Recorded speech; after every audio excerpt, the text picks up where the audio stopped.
Incredible. Awesome. Thank you, Clarence. So how you hanging in there, Clarence? You all right? Doing good. Yes, yeah, absolutely. Buddy. We got, this is the anchors coming in. These are the guys that have just been blowing my mind as of late with all of their information. It's truly, truly incredible. We have Paul Wallis coming up next. I'm gonna go into a little bit of a bio for him. Born in Buckinghamshire, England, Paul has enjoyed periods of life in Bath, Nottingham, Portsmouth, and London. As a youth, he commuted to it for a 10-year period between the UK and Canada, later settling in Australia. His travels have included horse trekking in the depths of the Grand Canyon and the heights of the Himalayas, swimming in the Amazon, parachuting in Australia, and surviving a charging rhinoceros in Zambia, along with more peaceful pilgrimages to Egypt, Zimbabwe, France, Portugal, Spain, Italy, Greece, Turkey, Germany, Switzerland, Belgium, Hong Kong, Singapore, New Zealand, and Kashmir. This man is well traveled, I will tell you that. Paul's studies in linguistics and theology and language took him to the University of Bath, England, the Machiavelli Institute, Florence, Italy, St. John's College and the University of Nottingham in the UK, and to Brazil's Instituto Pastoral Regional in Belém, Amazonia. And in the 80s, 90s, and 2000, Paul worked centered on establishing foundations and faith communities, being instrumental in planting 6 new churches in the Anglican and Charismatic streams. Since the late 90s, Paul has designed and delivered training for pastors and churches in the UK, Korea, West Africa, and Australia. In Australia, Paul has delivered courses on history of Christian thought, biblical hermeneutics, principles of interpreting text, which is what hermeneutics means, and has served as a community doctor and an intentional intern ministry as the archdeacon in the Anglican Church of Australia. Very, very amazing bio. He is an amazing person. Gentlemen, I am honored and privileged to introduce to you Paul Wallis. G'day, Rob. Thank you so much for that intro. Thank you for having me today. I'm really thrilled to be part of celebrating this happy birthday for Full Spectrum Universe. Thank you so much for being a part of it, Paul. I mean, I wanted you as the keynote speaker because I feel that your information that you bring to the table is so paramount to what's happening right now, but also, again, about our past. It's a reflection of both. Because when you know the past, you know the future, but you also kind of stew in your present in that moment. So guys, also, if you go to, I have Paul's website, which I'm going to be putting up shortly in the comments. Purchase his books. We have Escaping from Eden and The Scars of Eden. They are 2 incredible books. Go to his website and purchase them. Also, I'm going to be putting up Paul's YouTube channel where you can subscribe and join, and also just subscribe regularly, but when you join, you become part of the behind the paywall. He has an immense amount of content going back there. So guys, do yourself a favor, get on board. It is truly, truly epic times that we live in, and he is the man to interpret a lot of it for you. So there they are. Oh, beautiful. Those are the books. So gentlemen, Omar and Clarence, do you have anything to say before we let Paul do what he's going to do? Oh, I'm just waiting for him to rock this one out. Oh, me too. That's why I asked you. I knew you weren't going to. You were going to be like, nope, no, let's let him go. No, let's just let him go, because whatever Paul has to drop is going to be, tasty, and we're going to be salivating right now, just waiting for him to give us some knowledge. So looking forward to this, Paul. Thank you. Oh, thanks, guys. Well, I should Absolutely. say, after that huge build up from Rob, I'm really a gateway guy on a lot of these subjects. Rob, you've gathered some incredible speakers today. They know far more than I do on these topics that they're covering. But I think the place I'm occupying, and I'm really enjoying occupying at the moment, is that through books like Escaping from Eden and The Scars of Eden, I'm a gateway guy to get a really broad audience into the things that we're talking about today. And I was listening to Geraldine Orozco earlier, and I was thinking, well, what am I going to say after she's spoken? Because what an outstanding presentation. And I'm tempted just to look at my watch and say what she just said, because there was so much information there, and she supported it so well. So I think what I'm going to do is provide a little light relief today and really illustrate aspects of what Geraldine was talking about with some personal stories. So you can sit back and relax a bit. I'm not going to overtax you today, but tell you some stories that just flesh out at a ground level, personal kind of way, the kind of things Geraldine was saying about deprogramming and then finding our own power and sovereignty and reprogramming ourselves again in a more intentional, informed way. That's really the theme of what I'm talking about. And I was fascinated to hear that theme build, because none of us who are speaking today compared notes and said, you cover this, I'll cover this. But I find this theme of being able to shake ourselves loose of entrainment and old programming and then find a better way forward. That seems to be a theme tying things together. And that's the angle I'm going to be taking today. So I hope that fits happily with what you had in mind, Rob. It's funny because you say that, but it was like I told everybody, just bring whatever you thought needed to be said. And it's like this organic collaboration that has come to pass. And it's the universe literally telling us, hey, look, this is what's happening. Taking that veil off, deprogramming, building yourself back up. That is like the running theme. And I can't be more pleased that it actually ended up like that. And that, first off, that you guys would even, would give us the time to do this. It's so, you're all phenomenal. But the way it came together was special. And I enjoyed that as well. It was really, really incredible. Cool. Well, that's what I'll do then. Thanks for that, Rob. We're going to let you get to it. Take that as a permission. Well, my contribution, as you may know, is in the area of paleo contact.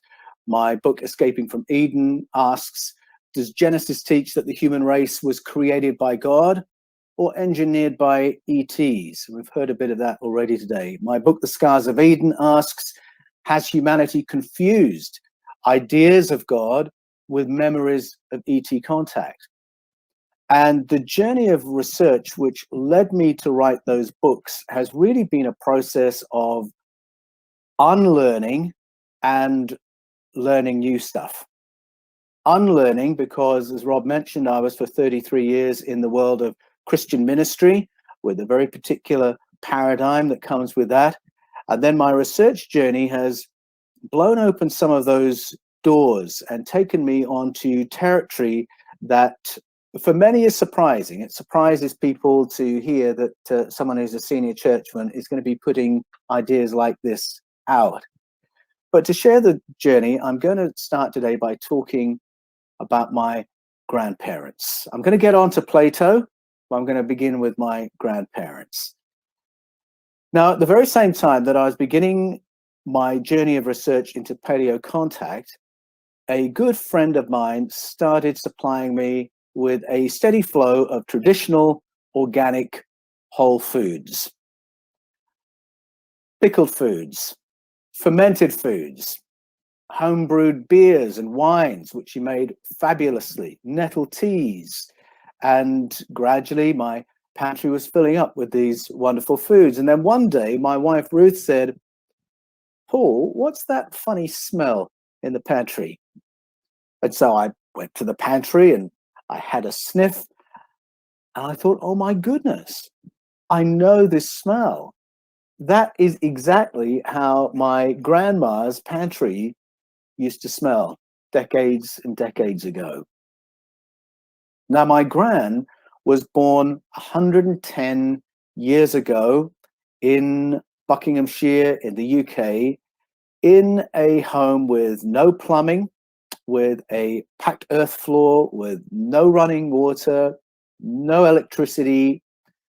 And because there was no refrigeration, she grew up necessarily with a very different way of eating. A little later on, when she married, my gran and gramp lived in a row of, I think it was around 16 semi-detached houses, each one with a super long strip garden. And they all grew a lot of the food that they ate. They used money, but they didn't use money for everything. They grew a lot of their own food. So my gran had a wonderful orchard of fruit trees and heaps of vegetables. Most of the backyards along there had extensive vegetable gardens, and another house had chickens, another had goats, another neighbor, the dad was a real wizard with household engineering, that kind of stuff. And simply by operating a shared economy, they didn't barter these things. It was just very, very informal.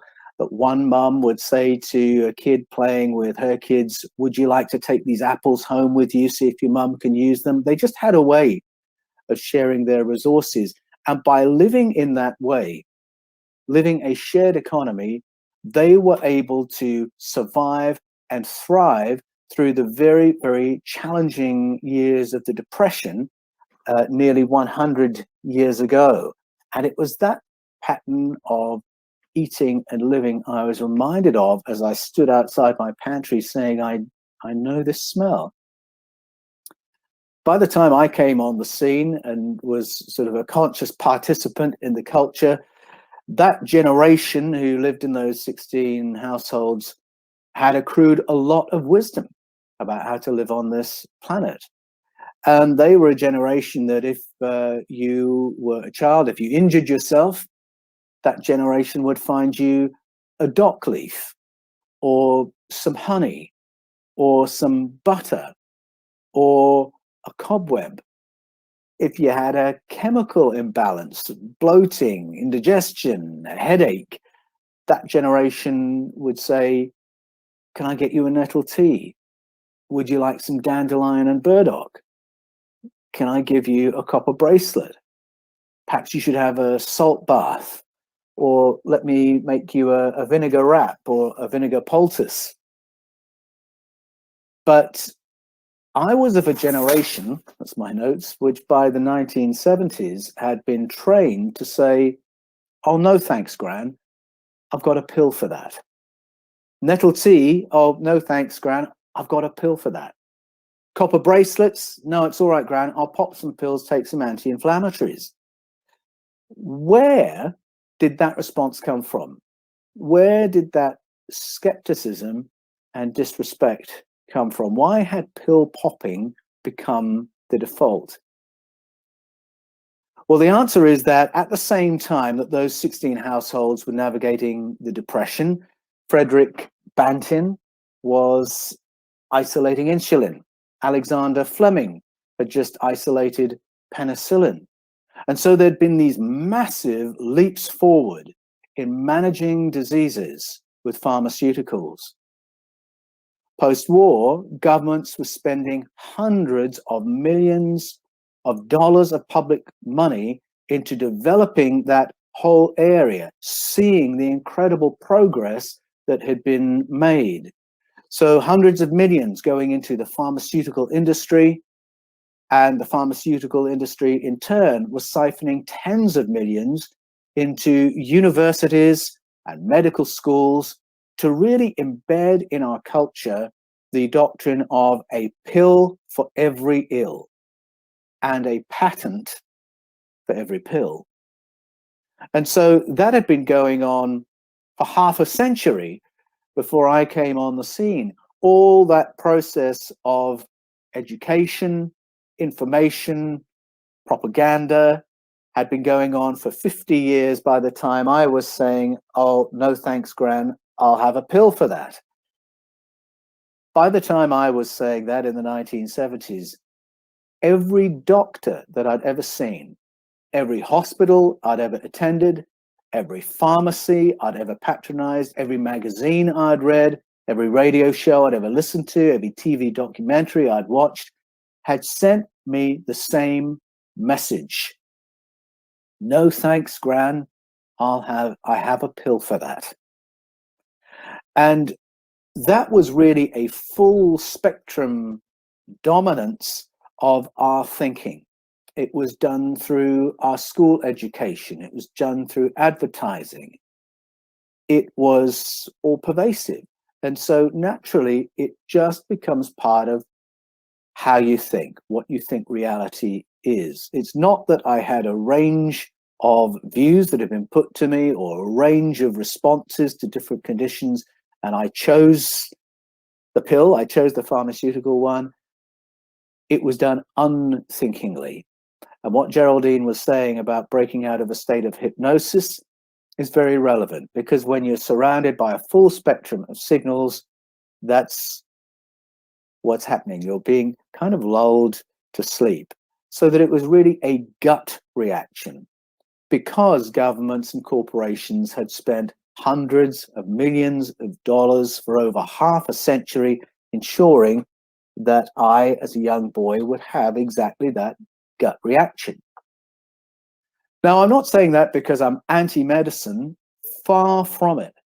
In my own lifetime, I've seen phenomenal advancements in health through pharmaceuticals. I've seen life-ruining conditions disappear because of advances in pharmaceuticals. So I'm not on the warpath here against pharmaceuticals, but I share that simply to illustrate that the financial power of governments and corporations to shift culture and shape our thinking, that power is enormous. And by the time I was on the scene, it had taught 2 generations of us to look down on our grandparents and reject all the ancestral knowledge that they carried. And that was quite a significant cultural thing. It kind of became a default that the knowledge is in the present and ignorance is in the past. That we are the generation that knows, and previous generations needed educating. And that's a very big paradigm that we buy into. Every time you hear people talking about primitive humans or primitive man, that's the paradigm, that wisdom is in the present and ignorance is in the past. It gets reinforced over and over again. But through the 20th century, there was this very special effort in the area of pharmaceuticals that got us to make a break from previous generations and ignore the old wives' tales, as we would call them, and folklore that might otherwise have benefited us. And so growing up with my grandparents, I noticed they had this other way of living, and I probably had this slightly judgy view for all the reasons that I've just shared. I also watched with horror as my grandparents ate a diet that was very high in natural fats. I say watched in horror because my belief was that you should be eating low fat. And again, the reason I thought that is because corporations had spent tens of millions of dollars to get me to think that. Now we know that that thinking was embedded in our culture for so long because the sugar industry had spent tens of millions of dollars to train us to move away from natural fats and to eating sugar-based foods and corn syrup-based foods instead. At the same time, because my grandparents didn't get everything right, I watched my gran and gramp smoke like chimneys, literally dozens of cigarettes every day, reassured by the adverts in the magazines telling them that doctors prefer to smoke Camels. that you should give your throat a holiday by smoking a fresh cigarette. This is the doctor telling you in the advert. And I remember looking through a huge pile of Women's Weekly magazines that my gran kept stored in the shed out in the backyard, and they were all from the 1950s. And I found adverts there with opera singers saying, "Oh, doctors encourage me to smoke Camels because it helps my voice." Well, these are things that would be unbelievable to us today, but because it was all pervasive, it was believed. And so, of course, my grandparents felt completely safe and reassured as they smoked their dozens of cigarettes every day. So that was their entrainment, the entrainment of their generation, because the tobacco industry had spent tens of millions of dollars getting them to think that way so that with a clear conscience, they could buy their product. So what we believe and what we think we believe in our guts is very often shaped by tens of millions of dollars from government and corporations. How do you get a perspective in a world that has this full spectrum dominance by corporations like that? How do we unlearn disinformation of that kind? Well, I'm going to suggest that we would do well to listen to our elders, listen to our oldies. If the information is all of a piece in the present, then the only way we can get a spectrum and get a perspective is to listen to information from the past. And it isn't that all the information from the past was right and all from the present was wrong. I've just illustrated that with my grandparents. It's that you've got a bigger mix of information that you can then look at and consider and weigh up. Every generation has its blind spots, but if we can listen across generations, then we have a bigger pool of information, including that doesn't have tens of millions of dollars behind it, and get a perspective by applying logic to what we are seeing and hearing and observing. How do we get a perspective when corporate dollars are on the radio, they're online, they're on the TV, they're on billboards?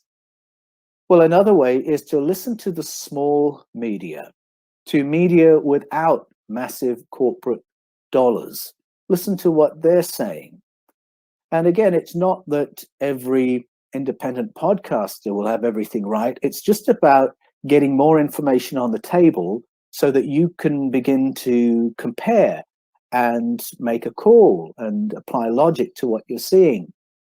I have heard so many people in the last couple of years who've contacted me when they've read Escaping from Eden or The Scars of Eden, and they contact me and they say, in the last couple of years, it's like I've taken the red pill in the Matrix. Often their story begins when they say, I had more time to start binge watching YouTube, and I discovered The Fifth Kind TV, or Full Spectrum Universe, or Watchers Talk, or London Real, or Portal to Ascension. The small media, the ones without massive corporate power behind them, and new information started landing on the table, and they started getting these light bulb moments of saying, that makes sense. That makes sense of what I've seen. That makes sense of what I've experienced.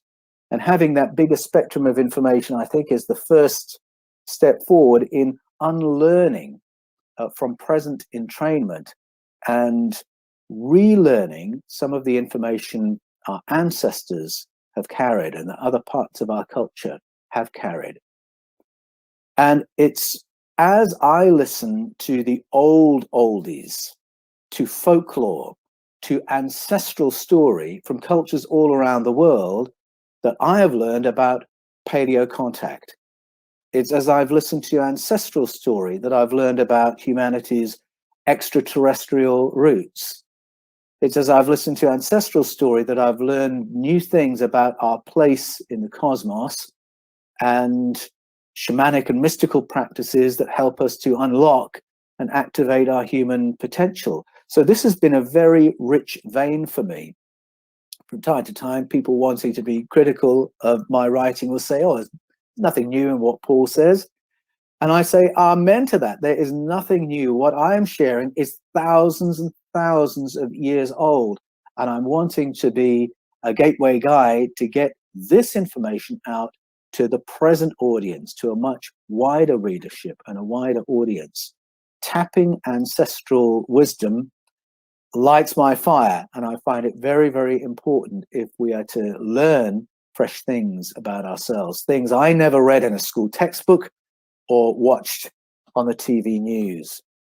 If the information we need isn't there in the present, then it's there in the past. When I was a boy, my grandpa had a go at teaching me to count to 10 in his native language, which was Welsh. Now, my Welsh accent is terrible, but I'll have a go. Un, dau, tri, pedwar, pimp, chwech, saith, wyth, naw, deg. And when he spoke those words to me and taught me to count to 10, he was speaking a language that it was forbidden for him to speak in school for fear of a caning. Why was that? Why couldn't you speak Welsh in Wales? Well, the answer is because in 1284, to get a bit of perspective, the English government, the English crown, annexed Wales. And from that point on, there was really a campaign to extinguish Welsh culture. And by the 1900s, this policy was continuing. When my grandp was briefly at school before he went down the pit to mine coal.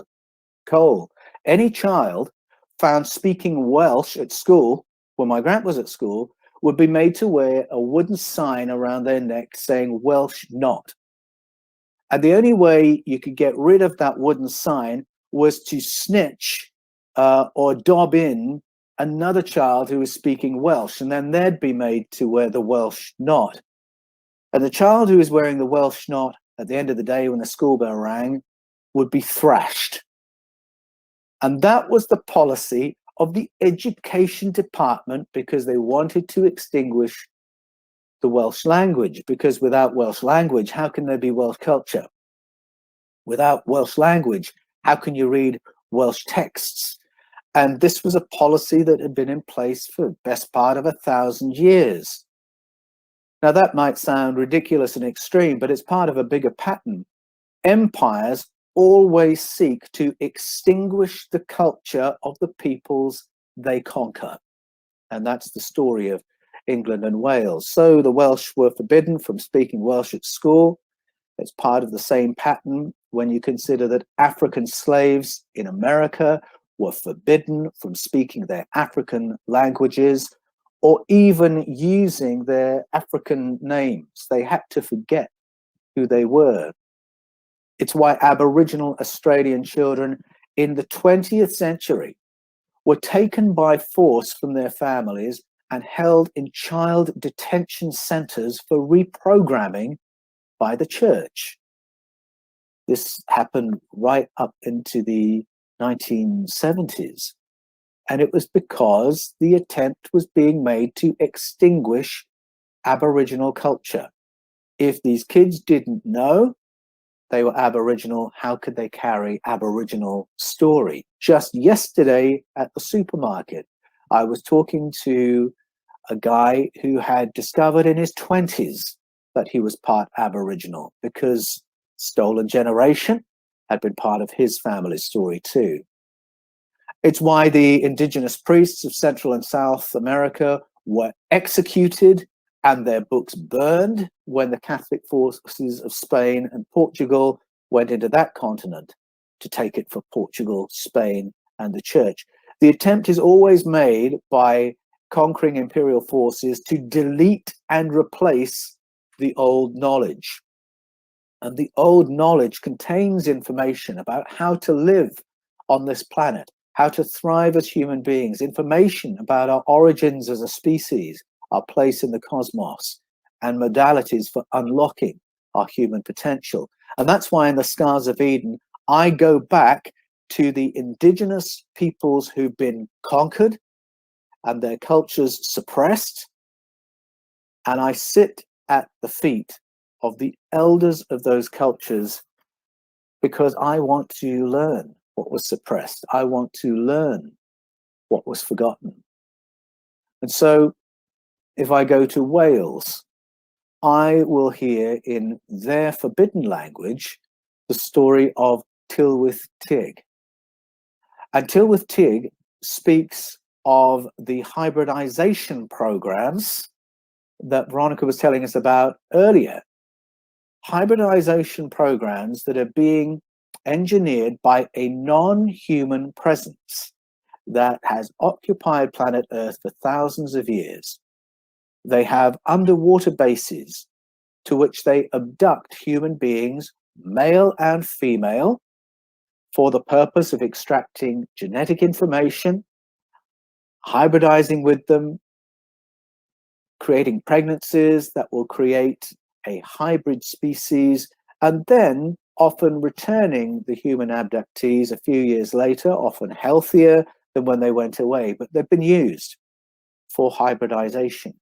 The Welsh have carried that story for hundreds and maybe thousands of years. It's a story we wouldn't know if there weren't people who spoke the Welsh language and could read the ancient Welsh texts or understand the Welsh mythology. Now, if I go to Africa, I'm going to hear exactly that same story, every note repeating, non-human presence, underwater bases, abducting human beings, often not by force, but by tantalizing them with promises of advancement, higher intelligence, greater health, and then using them for hybridization. If I go to Kenya, I will hear the story of the Mahurani. It's the same story. If I go to Ghana, I'll hear the Mamiwata stories. It's exactly the same story. And again, we're looking at countries that were conquered by imperial forces, those stories pushed down to the grassroots and replaced by Christian orthodoxy and the main scientific mainstream. And yet the stories have survived in these indigenous grassroots stories. In Nigeria, Cameroon, Southern Africa, I'll hear of the Ojisu, Asanabuwa, Abasi Adatai, Unkulunkulu, all stories of powerful beings from the stars who came to Earth in the deep past, terraformed the planet, and then genetically engineered our ancestors, the same stories repeating from place to place. Most of those are countries that were conquered and the stories pushed down to the grassroots because a new orthodoxy has arrived. So again, in those countries, if you're just hearing the one story in the present, you go to the past. And sometimes you can do that simply by asking your parents or your grandparents or the elders of your tribal culture. If I go to Central and South America, I will hear all those same notes repeating as well. If I listen to the stories out of the Aztec and Mayan traditions of Kukulkan, Cucumats, Quetzalcoatl, go to the Andes, the stories of Viracocha. Once again, I'm listening to stories of entities who've come from off-planet, terraformed the planet, engineered our ancestors, hybridized with them, and then released something into the environment that will distract us or damage us to the point where we can be managed as a kind of a workforce. If I go to Aboriginal Australia, I will hear a story that takes me back into geological time, that seems to have a human memory of geological times, way beyond the story we're told of Homo sapiens by conventional science. Now, these stories out of Aboriginal Australia can only mean previous cultures, previous civilizations that have nothing to do with the timeline of Homo sapiens that we can observe in the fossil record. It puts us in a different place in the cosmos. So to go back to that question, how do we deprogram? How do we unlearn the entrainment and sometimes disinformation that's out there from corporations, empires, governments? How to get the critical distance from the wash of information that is the present story? Well, number one, you go to ancestral knowledge. Number two, you go to the indigenous peoples who've been conquered and their stories suppressed. And number three, I would say listen to the esoteric traditions. Because what happens when empire goes into these places and suppresses these older stories, those stories don't vanish. They just go underground. So in Central and South America, those stories about those who engineer arriving on the planet, terraforming, genetically modifying our ancestors, they went underground in a couple of ways. Firstly, the copies of those texts that survived, some were sent into the libraries of the kings of Spain and Portugal and to the Vatican libraries. So there's a privileged group who know that information. Most were burned, and then some were literally buried for their protection to safeguard this information for future generations. Now, that's what happened with the Gnostic texts at the beginning of Christianity. They were literally buried in the Nag Hammadi desert to protect that information for generations, centuries into the future. They began to be buried in the early centuries of Christianity as orthodoxy narrowed and then was militarized by the empire. They were dug up in 1947 to show us a whole other layer of story and explanation of the universe and who we are within it. So it was suppressed. It went underground. The priesthoods were executed. They thought they'd burned all the books, except a few had been protected. And 200 years later, some descendants of the Mayan priesthood took a copy of a Quiche text and gave it to a Dominican priest, credit where it's due, to a Roman Catholic priest, and said, would you be interested in the old stories of this land that relate to our origins as a species? And Francisco Jimenez said, yes, thank you. I'd be very interested, because he was a scholar. And he started translating this ancient text. It broke him out of the present, took him into the past, blew his world open as to what the stories of beginnings might really be. And his work resulted in the Popol Vuh, which you can read to this day. And it was a red pill for me to read that ancient story. Listen to the esoteric traditions, because those priests who came to Francisco Jimenez, we could call that an esoteric tradition, a hidden tradition, forbidden knowledge. And what the forbidden knowledge is often the suppressed knowledge of an earlier indigenous culture. And the esoteric traditions and secret societies often curate this information. And what's really interesting is that those secret societies often leak that information back into the present through art, through fiction, in the present day, through film. So if you're watching Netflix and you're seeing some stories that have an incredible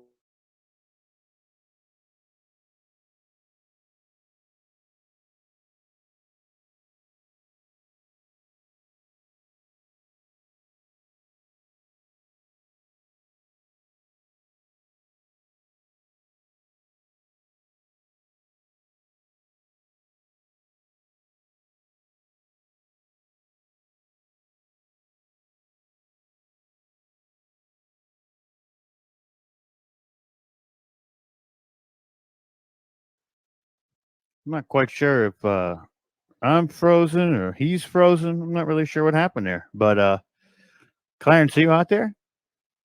Can you hear me?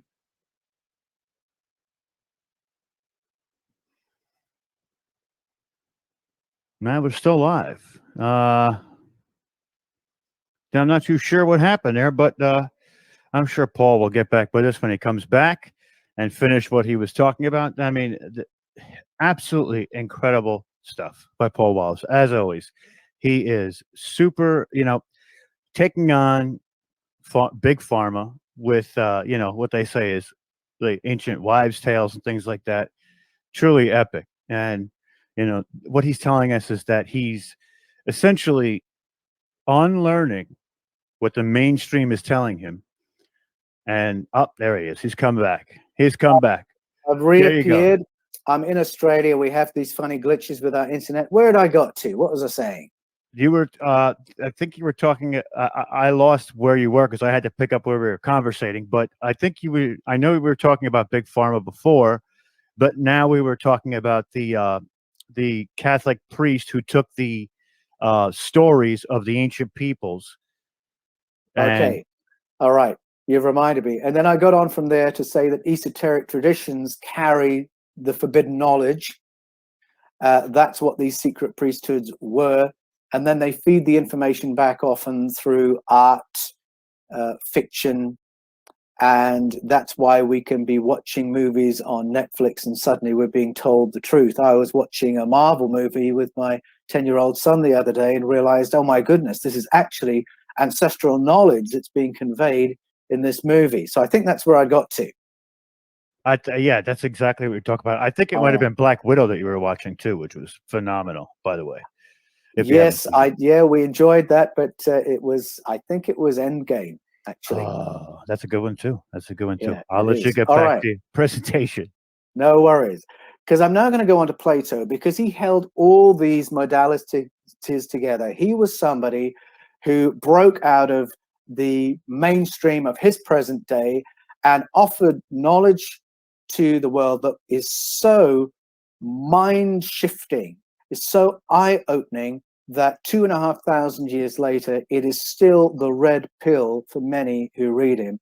He certainly was for me. I greatly admire him. And this is how he got his critical distance, how he broke out of his mainstream programming. The first was logic applied to observation.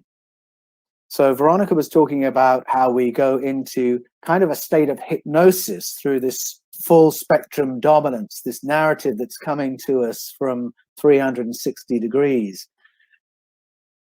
Logic applied to observation. He snapped out of the hypnotized state and started asking questions. He started noticing the patterns and he started noticing the anomalies, and he would encourage us to do the same. So do it. Look at what's out there. Expand what you are exposing yourself to, and then notice the patterns in the world around you, in the cosmos around you, and notice the anomalies, all the things that don't fit with the mainstream narrative, and then think about them. So that was his start point. Notice the patterns, notice the anomalies, and then think about them. Apply logic to what you're observing. He called it philosophy. We could call it science. Second, he broke out of the present narratives by going to the past. He went to ancestral information. And so he spoke about information that had come through the grandparent of a fellow student of Socrates.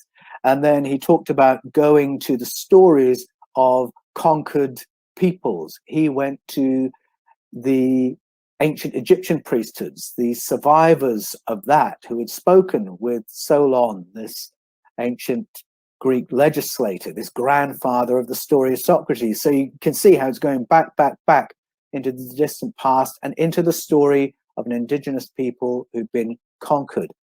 So Plato talks about Egyptian information and Atlantean information, and then he presents that. And some of it, he says, this isn't stuff I can prove. These are conclusions I've reached. So again, he's just expanding the canon of information that's on the table. He still does if you read him today.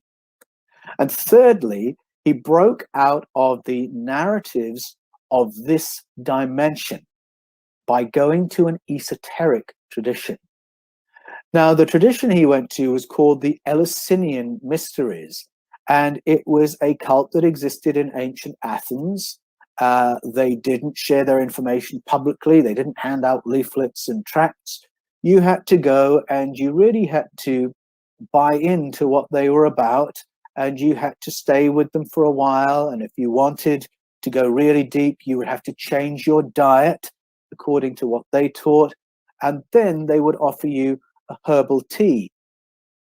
And when Plato / Socrates, because it's difficult to work out who he's speaking for at times, I think he's speaking for himself, to be honest.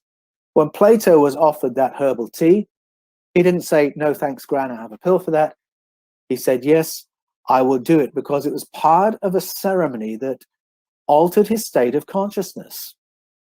And through participating in it, that herbal tea enabled him to have a moment out of this 4D experience. So out of the 3 dimensions plus time, he's suddenly in a different place. Now, people have these experiences in different ways. It can be a near-death experience. It can be an out-of-body experience, an experience of astral travel, an altered states of consciousness. You might only ever have one of those in your life. It will still be enough to dislodge you from the mainstream narrative and get you understanding the universe in which we live and yourself as a conscious being totally, totally differently. The same thing happened to the Apostle Paul. He writes about it in the New Testament. So he had this moment out of this 4D experience, and it changed how he thought. It enabled him to perceive himself as a spiritual being that is momentarily having a human experience. He remembered who he really was. This was powerful, because the moment you really know that, or the moment you remember it or have an experience of it, it breaks you out of the fear that we live with all the time. We all live as material beings with an innate fear of not existing. So many of our body's reflexes are designed to keep us alive. And this is the first thing that locks us into this survival mentality that makes us very easy to manipulate. If you've got a fear of not surviving, then you could be manipulated by your employer or your government or whatever it might be. And Plato talks about that. He says that once he had had this experience, this altered state of consciousness, he was able to see the fear of death for what it really is. And once you've gotten rid of that, how can you be manipulated? Jesus said, if you can get yourself to a place where you no longer fear those who kill you, then you've got power over yourself. Because if they can't frighten you by the threat of death, then they can't frighten you. And so this breaking out of fear is very important to living a better life from Plato's perspective. You can't be manipulated, you can't be entrained in the same way. You begin to have far greater confidence and sovereignty in the way you live your life. This tea enabled him to engage with other dimensional realities, to realize that this 4D world is not all there is. Today we have the language of the matrix. Plato got to that understanding of virtual reality, holographic universe, through this experience with an esoteric tradition and this psychoaffective tea. It also enabled him to interact with other dimensional entities and to realize that in this life we are not on our own, that we have help, that we have guides. And so Plato really had this full spectrum methodology for reprogramming. Hypnotic state.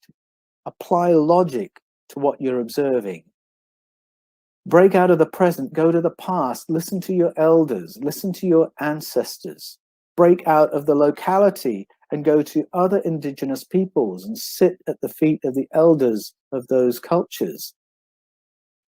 Listen much playfully and creatively to what you're being told through fiction and art, information that's coming through the esoteric traditions, and engage with them as well, because that is a holistic way of breaking out of paradigms that have you asleep and breaking into a place where you are awake, you're excited about this life, you have an appetite for learning, which is the whole purpose of us being here, and you can move forward, I believe, in an exciting way. And it's why I love, Rob, what you do here on Full Spectrum Universe, because we need every angle approached if we are really going to break old programming and learn new paradigms. And the more we can do it together through platforms like this, through Full Spectrum Universe and platforms like this, we give each other the energy and the courage to do it, because it does take a certain energy and courage to go against the flow, or to step out of the mainstream and to think for yourself and begin to do your own research and thinking and reflecting. And I believe, as Veronica was saying earlier, that the more of us are doing this, it actually lifts the energy for all of us. There was research done ages ago, decades ago, where they worked out that if one rat found its way through the maze, suddenly the whole pack of rats knew how to get through that maze. That's my hope as we do our reprogramming together, that we can actually shift our awareness as a species, actually shift our culture, if we can deprogram together and reprogram together. It's why I love talking about Plato, because I really believe if enough people read him, it would shift the human story and move us forward in a wonderful way. And it's all these things I've talked about today that give me energy for my journey. And in the months ahead, I'm particularly interested, if I can just mention it, at sitting at the feet of elders of cultures from Southern Africa, from Aboriginal Australia, from Native America, and from the Philippines. These are the avenues that have opened up to me, that I realize are sharing information with me, that are blowing my mind and allowing me to wake up in a universe that's different to the one I fell asleep in. And it's conversations like the ones we're having today that give me fuel for the journey. So Rob, thank you so much for what you do with Full Spectrum Universe. I absolutely love what you're doing. It's a privilege for me to be part of what's happening today, and to say, listen to these amazing voices. They have so much to offer. It's information that can change your life and my life, and actually change the human story. So thanks, Rob. Back to you. It's I love the work you do too, because of that, that respect for the elders as well. And I think we both have a commonality in that, and figuring out what these ancient civilizations were onto. Like, you love Plato, and I'm fascinated now with learning more about that, because you've kind of opened the door for me to kind of go into that mode of understanding his work a little bit deeper than what just the text says itself. And it's incredible the effect that we have on each other, because like you're saying, we're almost like a pack animal. We roll in packs like lions do prides, or hyenas do. And it's where we seek the information of others that kind of give us that energy and draw us to recreating ourselves and finding more out that's happening around us. You know what I mean? Definitely. I think that's very true. And that was an amazing presentation. I love when you come on, because when you speak, first, you're articulate, and I love the way you speak. It's like you hang on to the words while you're saying them, but also the information that you're giving us sometimes is, it's super deep, but sometimes it's right at that level where you have to look at it from a different perspective. What's being said and what's being taken in. And one of the things I love that you talk about was the Mamiwata. I think that's one of my favorite stories, where the aliens are essentially in the water bases, and there's, like you said, around where you live, there's actually people that have experienced this, where people have gone away for 3 years and come back after a while. It's That's right. stuff. My family is very closely connected with another family that the daughter was taken for 3 years, which I've mentioned in other places. And I found it extraordinary doing the research for the Scars of Eden to discover it's there on the Ghanaian, the African side of my family, and it's there on the Welsh side of my family as well, and their ancestral stories.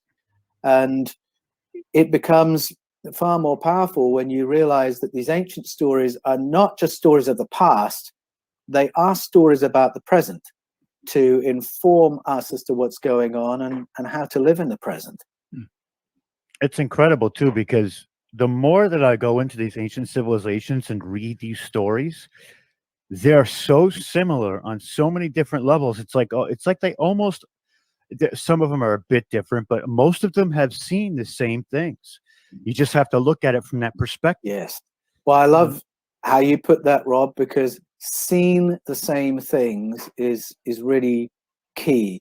When I was researching for Escaping from Eden and I was reading world mythologies and ancestral narratives, what really struck me was that it wasn't just a story that repeated around the world.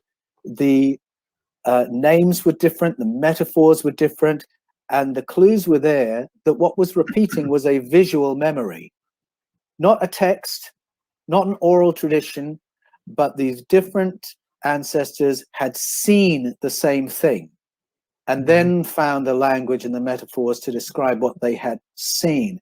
And it was that that convinced me that these ancient stories were carrying not fable, but ancestral memory. Absolutely, too. And when you look at the different hieroglyphs and pictographs, you see that they're essentially carving out the same bodies, the same entities, the same type of, the same, like you said, that those same metaphors, but just a little bit tweaked in a different light, like just a touch different, but they're so similar for what they represent and also what they're actually trying to portray to other people who come after them. And they did their best to actually secure that legacy or that lineage, to tell it to another generation of their civilization, because some of these civilizations we know are not here anymore, like the Maya and some of the Inca, but they did their best to prolong it as long as they could, which is, you have to commend them. You know, at the time, it's not like they could put it on the internet and it lasts forever like we do. You know, Absolutely. They etched it into stone so that it would survive them. And this is very topical in Australia because we have culture here that goes back tens of thousands of years, and they etched some of their knowledge into stone, which is why the ongoing effort to extinguish Aboriginal culture actually involves dynamite. Literally, last year, we had mining companies blowing up Indigenous Australian sites because they held hard copy of that culture, hard copy of a culture that speaks about all the things that I've talked about today. It's wild because you see so many of the modern cultures trying to do that to their ancestral people. Like in China, they have pyramids. Nobody's allowed on these pyramids. They literally threw dirt and trees on the pyramids to bury whatever was in there. And nobody's allowed in there. But it looks like hills, but it's actually pyramids underground. It's the wildest thing. And, you know, that's just like one other example. Like you're saying, you know, they're destroying it.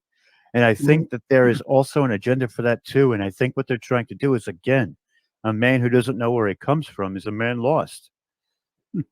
What's remarkable to me is the walls there that Evan and Stephen Strong talked about so many years ago, with the etchings of the UFOs and you know, the hieroglyphs and stuff that are on that one side panel. You know, where does that stuff come from? You know, and then right here in the States, with the Aztec Indians and stuff like that, you know, the people that disappeared, they all had pretty much the same basic stories. You know, some of it even coincided with the Egyptology. So, you know, how does that happen? Right. You know, that's exactly right. And I think where that story has survived and has not been extinguished by empire, what then happens is that we set up a culture, a bit like I talked about. You know, I was taught to look down on my grandparents at any medical information they might have. We're taught to look down on Indigenous cultures. So here in Australia, often Aboriginal Australians will be referred to as, you know, the traditional owners of the land, which is really a way of saying the previous owners. And then their history will be referred to as story, folklore. It's never referred to as history. It is impossible for an Aboriginal elder to tell you history. That's the way the culture has been shaped here. History comes from the government, from essentially the British who took over Australia. History does not come from Aboriginal Australians. And that is kind of a belief that is never spoken, but always assumed. And that's kind of the pattern around the world. We love listening to these quaint Native American stories. Aren't they romantic? And we put them into that box, not they're telling us an alternative story about our history and the reality of the world. Why is it, Paul, do you think that they did that? I mean, what would be the actual, because you're never going to get rid of it, because it's always going to be there regardless. They're going to do their damnedest. But You know what I'm saying? But why is it that they try to stop it from coming out? Well, I think various reasons. So if you think about the example in Central and South America, you've got a governmental reason and you've got a religious reason.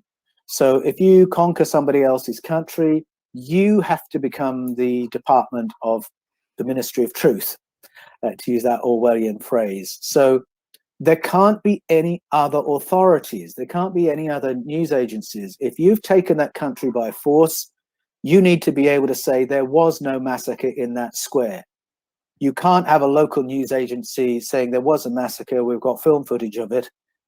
You know, that sort of thing, just to mix my metaphors there. You have to be the arbiters of truth. And they went in, of course, as part of the Catholic world. And so they had to delete all the old stories that had other explanations and replace it with Catholicism. And so they peppered Central and South America with churches and schools to teach, to entrain the people there in a different worldview. So it's just a matter of taking control of being the ones to say what is news and what is fake news. So that's the pattern of conquest. So you've got governance and you've got religion all wrapped in together.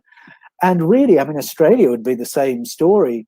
When the British came in here, they came in with missionaries to establish the culture. Mm-hmm. And so even as late as the settling of Australia by Britain, those two things were still hand in glove.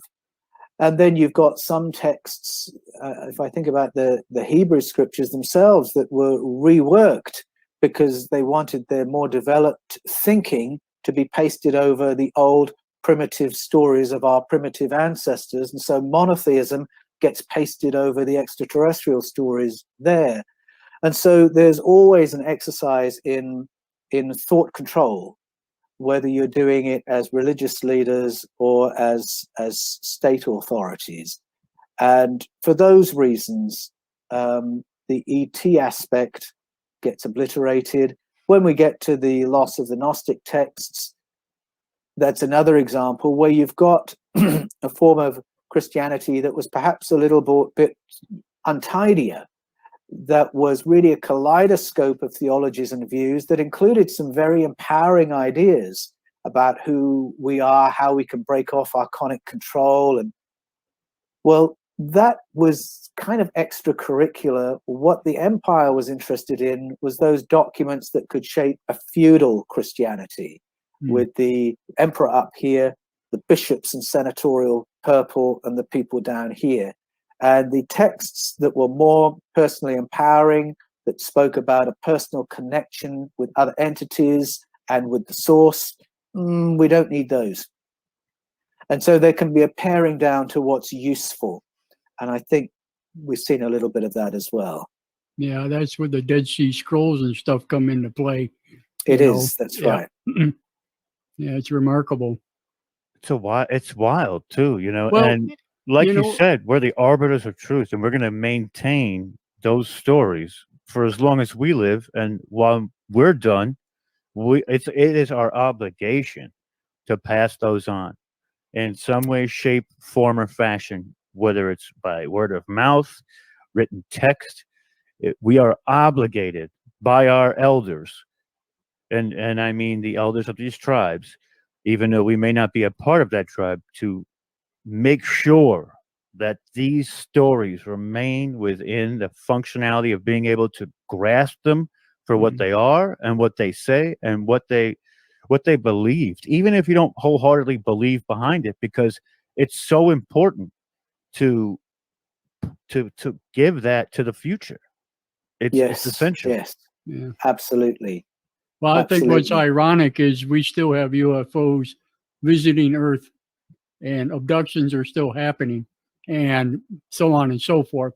So regardless of what they do as far as the history part goes, it's still going on. It's a never-ending cycle.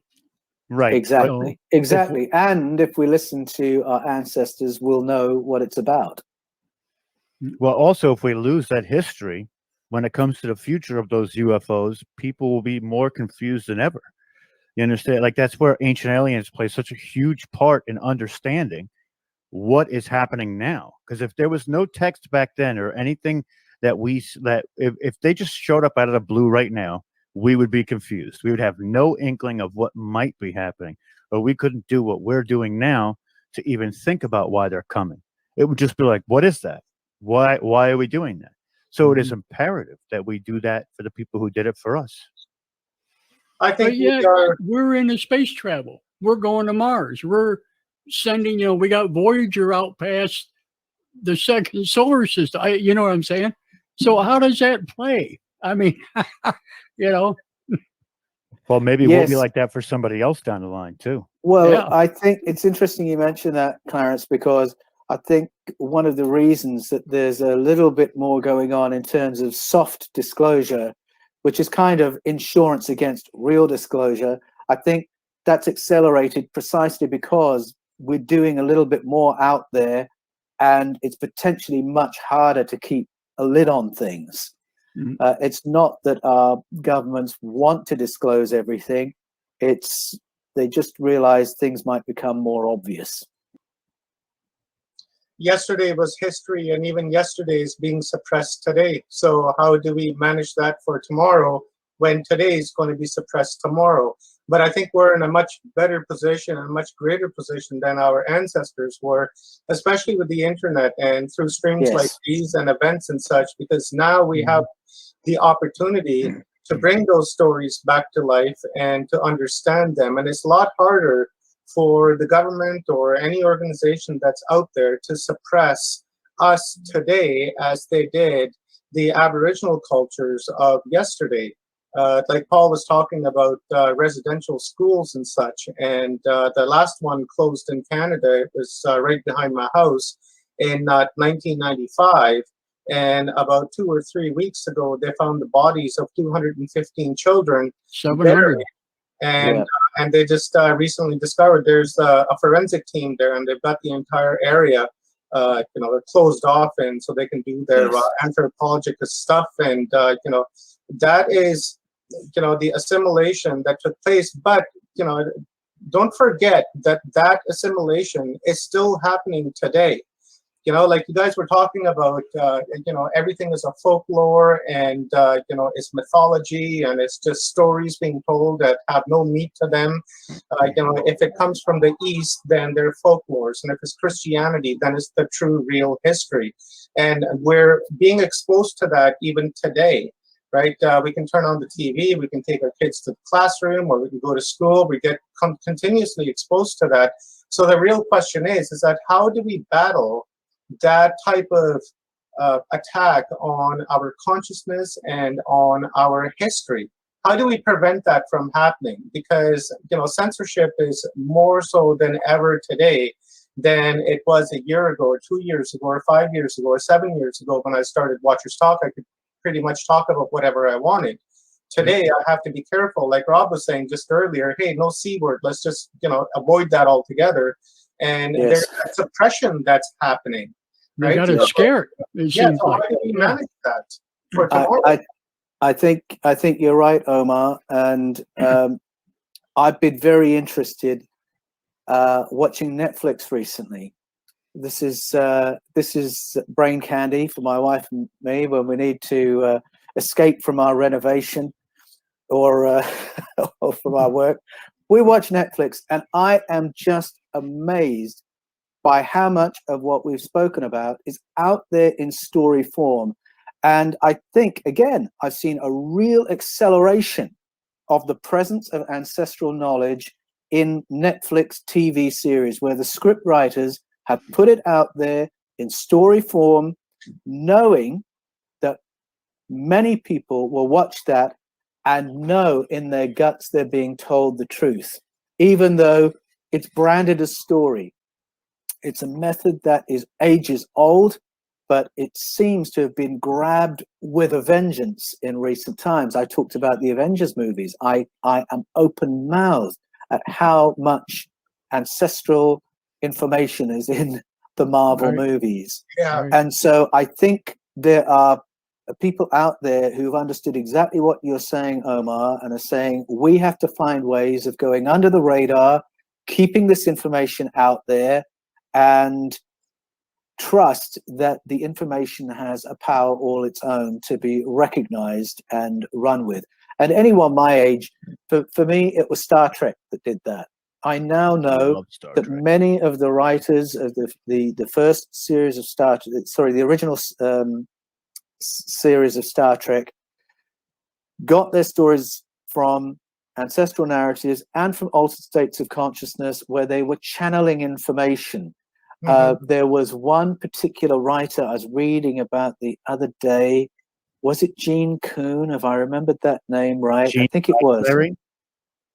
Gene Roddenberry, certainly, but Gene Coon was the other Gene. And he talked about, it was a pen name, wasn't it? Yeah. He talked about going into an altered state to generate the scripts that he wrote.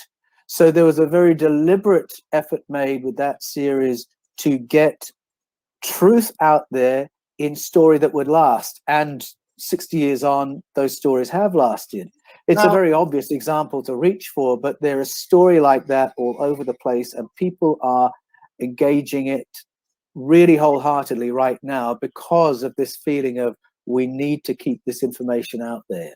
Do you think that, for me, I've got a little bit of problem with that, right? The problem that I have with that is, sure, we're making movies that are telling us ancestral stories. People are going into trances to create scripts and such where, there's good intention behind it, right? But if people don't know our ancestral stories and they see these stories coming into sci-fi movies, then what if they look at those stories and just say, oh, they're just science fiction stories and that's all there is to it, and really watering down those stories of the ancient past by passing it off as fiction or science fiction? All right. In fact, two things happening there. I have two answers to that. And the first is, of course, many will just take it as story, and it may be decades later they'll realize it wasn't. But I believe what Plato taught, that our learning is always an act of remembering. And so the likelihood that people will hear a story and think, wait a minute, is actually much stronger than we give it credit for. And the other answer is that if people have all that story under their belt, before they read Plato, they're going to read Plato with scales fallen from their eyes. They will understand what they're reading in these ancient texts far more easily, having been prepped. Yeah, I saw that in a movie. Right. Exactly. And it was just like that for me. When I was researching Escaping from Eden, I was going into ancestral stories and I was thinking, wait a minute, I've seen this before. So I think there is a value to that as a primer for the ancient texts. I do believe there is a recognition a lot of the time, and it gives us the ability to understand when we go to something that's very, very foreign, like an ancient Zulu story or a story from ancient Greece from out of Plato or Socrates. So when you see it both ways, whether it's from Star Trek first and then Plato second, or from Plato first and then Star Trek second, there's a fighting chance because you're looking at two different ways that it could possibly get done. So there is somewhat of a fighting chance. I see it that way. Yeah. I don't want to be the thorn on the rose, right? But my concern is that how many people are going to read Plato, right? Like how many are really going to get into that in-depth research? So again, I go back to what I was saying, of watering down the stories through these movies, because not everybody is a researcher, not everybody reads. Not everyone has the time to do things like what we do.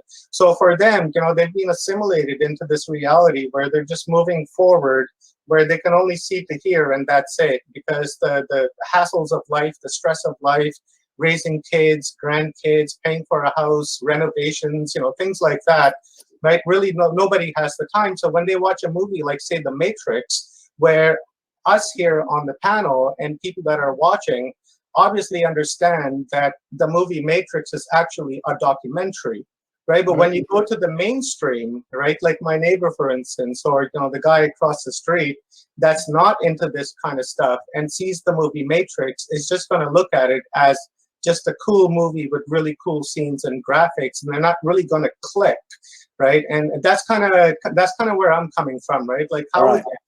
Two things. I know exactly I was going to answer it too. Go ahead, Paul. Two things. Firstly, you're right, Omar, but that is exactly where we come in, isn't it? Mm-hmm.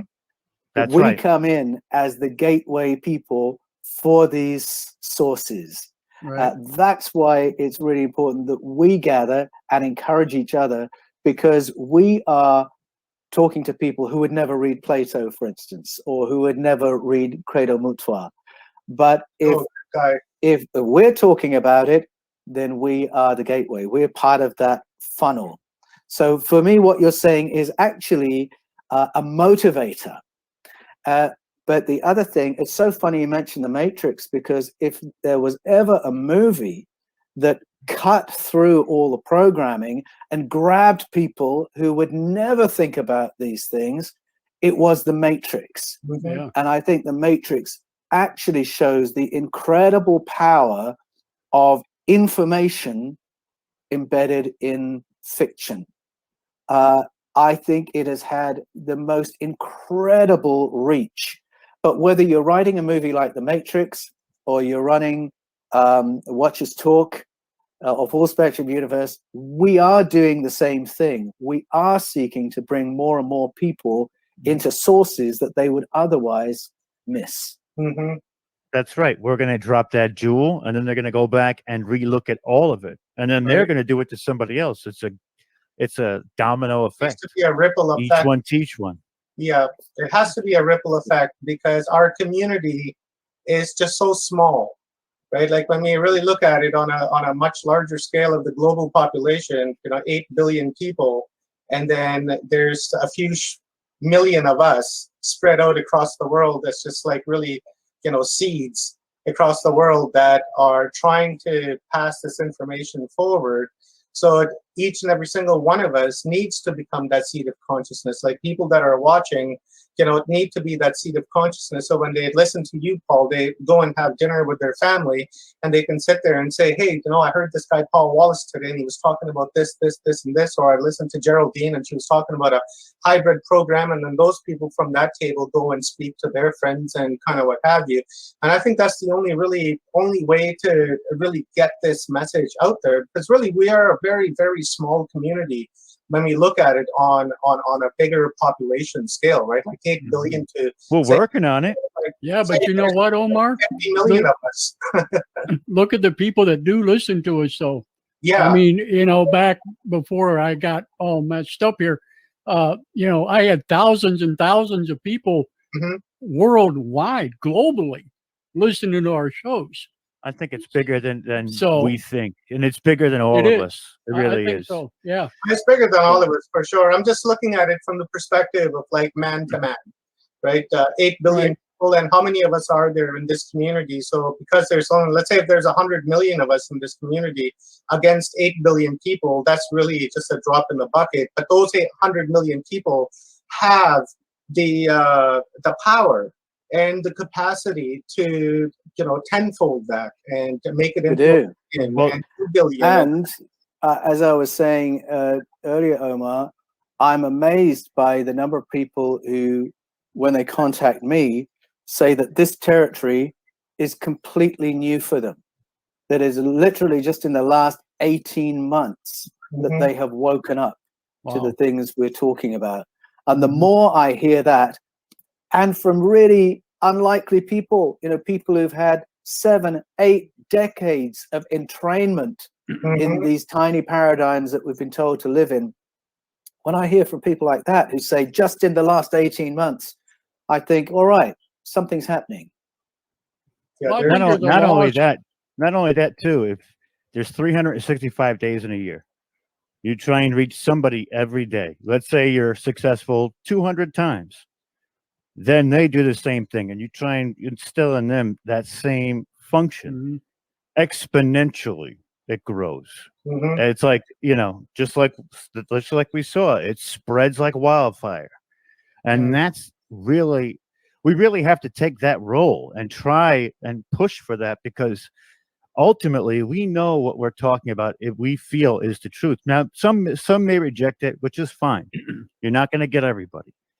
But I do believe that there's more of a, I guess, an open mind to look at it more now than ever.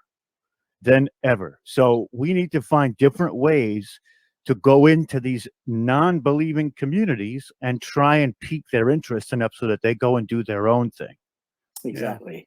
Yeah, but we don't want to appear to be like that guy going door to door, knocking on people's door and trying to convert We're not them doing either, that. right? 'Cause- We're not doing that. Or just like virtually knocking on their doors. But and that brings up a point too, Omar. I think sometimes, that maybe religion itself is taking a back seat a little bit. And I mean, it's not like it was back in our time or even before that, where every Sunday you were in church. It doesn't happen like that anymore. The faith and the religious aspect of people have gone, I ain't going to say by the wayside, but it's thinning down. And I think a lot of people are looking at other aspects of things now. I don't think it's faith. I think it's the church itself. Well, Yeah. yeah. Faith Yeah. is still there, right? Yeah, Because right. faith is your belief in a higher power, which is immutable, that higher power. Right. Yeah. Church is run by man, which means it's corruptible because man is corruptible. So less people are going to church, but there is more of a spiritual faith in people.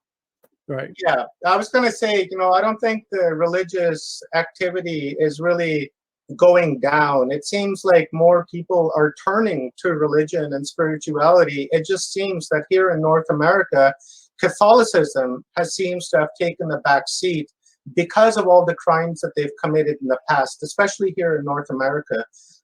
Sex abuses across the world, child murder right across North America, in Australia, in Africa, South America. So I think that bad rep is catching up to the Catholic Church, and that's why people are just stepping away from that and saying, okay, well, I don't want to have anything to do with this, because look at the things that you've been doing, and you're saying God is great, but then, on the other hand, you're doing this. But when you go and take a look at other religions like Hinduism and Islam and the Buddhism, those communities are growing, right? Exponentially, they're growing. So it's only Catholicism that's really, taken a hit here.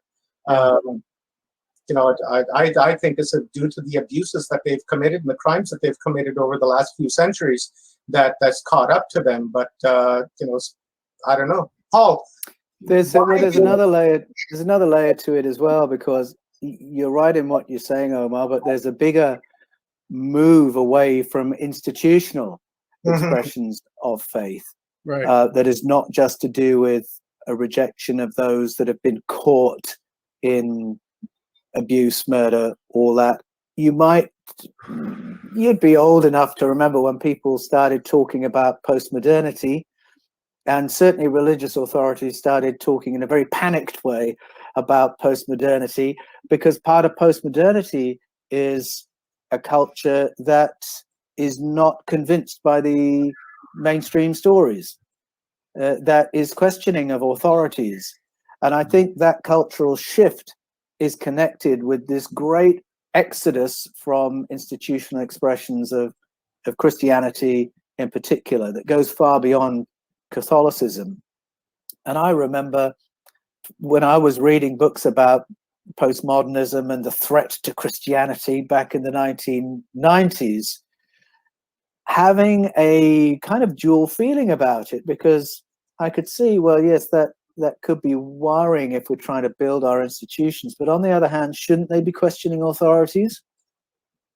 Shouldn't they be asking questions? And I think we're seeing the what we're really seeing is a continuation of that postmodernism that is setting people free. And this is why I say I find it so surprising, people of all ages, to even churchgoers, to say, well, actually, I've never really quite believed that. I've always wondered this, and I've had this other thing that I've been investigating or interested in. There's much more permission for that in a postmodern culture, and it's untidy and it's very upsetting for institutions that are on the decline. But I think it's a very positive part of where we're all going. Yeah. I think I'm part of that that culture because I was raised a Muslim by my father, and I had to pray and fast and go to the Friday prayers, and I had to do all of that. But then when I hit like 12, 13 years old, and I came across Chariots of the Gods, and I read that, and I stayed up all night and read it. Went to school the next day, just dead tired, right? But I was excited because the doctrine that I'd learned, and then now Eric was telling me something totally different. And then when I went to school the next day, I was tired, but I was still thinking about it. And when I came home, I read it again, and I stayed up like 2 straight days. And man, I was tired. I slept for like a long time after that. But when I woke up after that, it was almost like I had this realization that this doctrine that I've been given by my dad was, it was off somehow. It just didn't make any sense. It's offside. The stories that are being told just it simply didn't make any sense. And what Eric was saying made a whole lot more sense to me. And from that point forward, I just kind of just walked away from Islam, and I never, prayed to God ever again. I never, prayed. I still do fast. I fast almost, like every day. I eat like once a day at nighttime, once the sun goes down. But I drink a lot of liquids throughout the day. So fasting has kind of stayed with me. So I would say that I'm part of that culture where this postmodernism is happening, and my children are definitely part of that culture because I've never really, corrupted their minds with religion or with any type of religion. We'll talk about Jesus and Muhammad and Buddha, and we'll talk about all these great patriarchs that have led our societies to where we are today. But I never speak to them in a matter of like, these people are holy or they need to be worshipped or things like that, right? Where it's always maintained on a scientific level, right? Where these people are prophets or they're manus or whatever, and they've come to us to give us a guiding hand. But they should not be worshipped at any level, at any cost, because they're not greater than me, and I'm not greater than them, right? Because we're all equal. So why should one be worshipped and the other not? Yeah, indeed, which is what they said. Yeah, Right. That's very true. They all said it too. It's every single one. They all said it, and yet our society has created a feudal structure out of what they said. Yeah, he does something. Yeah, absolutely remarkable. Absolutely. Always. do as I say. No, I won't. That's right. Always a pleasure, Paul. Yeah. It was another phenomenal ride, my friend. I am honored and privileged to have you on here with us. I truly love your work. I look forward to working more in the future, and absolutely incredible yet again. Thanks, Rob. It's a pleasure, and I'm looking forward to being in contact with you as I get on the roll for the next book in the Eden series. I am compiling as we go. I'll tell you that right now. I'm going to town on what I know, what I can get my hands on. I'm actually I might be going upstate to speak to elders myself, just to get really in there and talk to people. It's going to be incredible, but that's down the road a little bit. But thank you again, Paul. Absolutely incredible. Thanks you, sir. Thank you. Been a pleasure. See you next time. Thank you very much, Paul. Thanks, Paul.